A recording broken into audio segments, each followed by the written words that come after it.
اعوذ باللہ من الشیطان الرجیم، بسم اللہ الرحمن الرحیم۔ پارہ 27 سورۃ الحدید، رکوع نمبر 1۔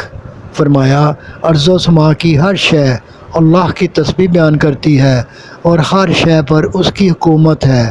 زندہ کرنا اور مارنا اسی کے کام ہیں، کوئی چیز اس کی قدرت سے باہر نہیں۔ سب سے پہلا وہی ہے اور سب کے بعد بھی وہی رہے گا۔ وہ ہر جگہ ہے اور کوئی شے اس کے علم سے باہر نہیں۔ اسی نے ساری کائنات بنائی، وہ اس کی ہر شے سے واقف ہے۔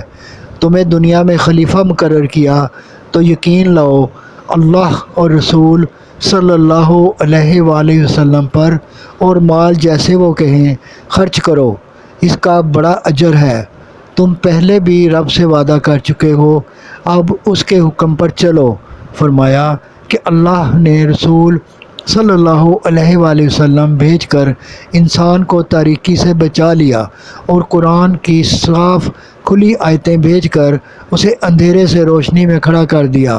یہ اللہ کی مہربانی ہے۔ اب بھی تم اگر گمراہی میں پھنس رہو تو تعجب کی بات ہے۔ سمجھ لو مال کا اصل مالک اللہ ہے، جس نے سخت ضرورت جنگ میں خرچ کیا، اس کا ایمان کامل ہے۔ رکوع نمبر 2۔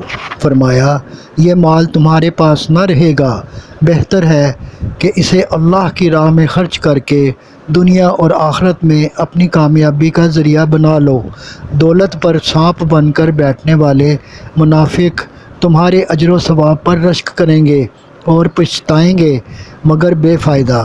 فرمایا، اب وقت آ گیا ہے کہ اللہ کے سامنے جھکو، حق کی بات دل سے مانو اور ویسا ہی کرو۔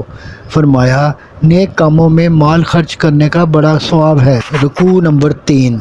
فرمایا، مال و اولاد اور فخر و زیبائش والی ظاہر خوشکن زندگی کھیت کی فصل کی طرح ہے، جو چند روز لہلہانے کے بعد بھوسے میں تبدیل ہو جاتی ہے۔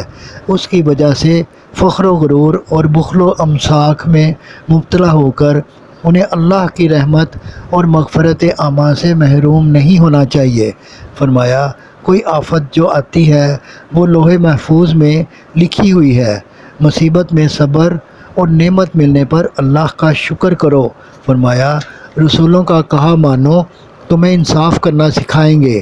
ہم نے لوہا پیدا کیا، اس سے ہتھیار بناؤ اور ظالموں کا سر کچلو۔ رکوع نمبر 4۔ فرمایا کہ نوح علیہ السلام اور ابراہیم علیہ السلام کو رسول بنا کر بھیجا اور دونوں کی اولاد میں پیغمبری کا سلسلہ جاری رکھا، لیکن بہت کم لوگ راہ پر آئے، زیادہ نافرمان رہے۔ پھر عیسیٰ علیہ السلام کو انجیل عطا کی، پھر جو ایمان لائے ان کے دل میں نرمی اور مہربانی پیدا کی۔ بعد میں انہوں نے لوگوں کے ظلم سے تنگ آ کر رہبانیت اختیار کر لی۔ ہم نے اس کا حکم نہیں دیا تھا، لیکن وہ رہبانیت کو نبھا نہ سکے۔ اہل ایمان کو ہر وقت اللہ سے ڈرنا اور ایمان کے تقاضے پورے کرنا چاہیے، تاکہ وہ فضل و کرم کے اہل ہو جائیں۔ صدق اللہ العظیم۔ آپ سے گزارش ہے کہ چینل کو سبسکرائب کر دیں اور گھنٹی کے بٹن کو دبا دیں۔ دعا ہے کہ اللہ تعالیٰ آپ کو صحت و تندرستی والی زندگی عطا فرمائے۔ آمین ثم آمین یا رب العالمین۔